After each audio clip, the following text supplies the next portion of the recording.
Hi everyone, in this video we are going to tackle a special kind of redox calculation question, right, which is different from the typical calculation questions that we do. So in the typical stoichiometry questions, we usually balance the reduction half and the oxidation half reactions, combine them in the overall equation, and we solve it using our simple stoichiometry and also with mole ratio.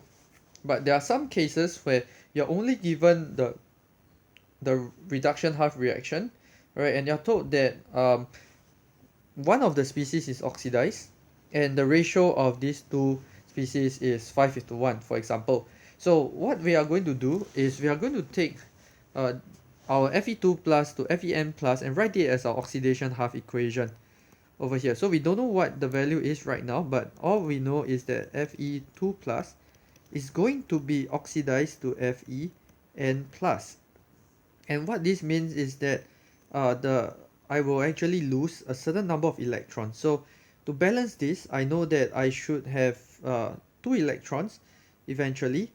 Alright, sorry, the charge must be 2 plus, so I should have n minus 2 electrons here, so that the number of the charge on the right hand side is equal to the charge on the left hand side.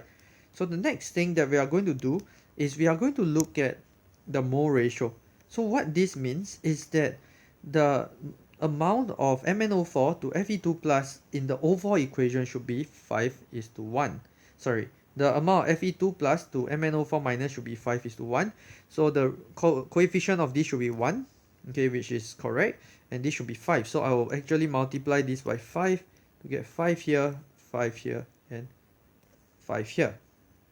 Alright, so now the thing is this. Now what I want to do is I want to be able to calculate, right, what is the value of n, and we know that the number of moles of electrons given out is the same as the number of electrons that is taken in, right? Sorry, vice versa.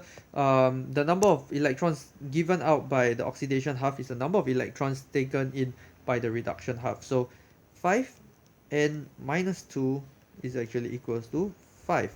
Therefore n minus 2 is equal to 1, n is equal to 3.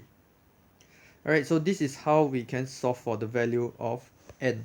Simply by ensuring that these two things that are reacting have the correct mole ratio, and then we compare the number of electrons to make sure whatever is produced is consumed, and we will be able to solve for the unknown. So there are many variants of this question, but ultimately if you follow this set of instructions, it will never go wrong.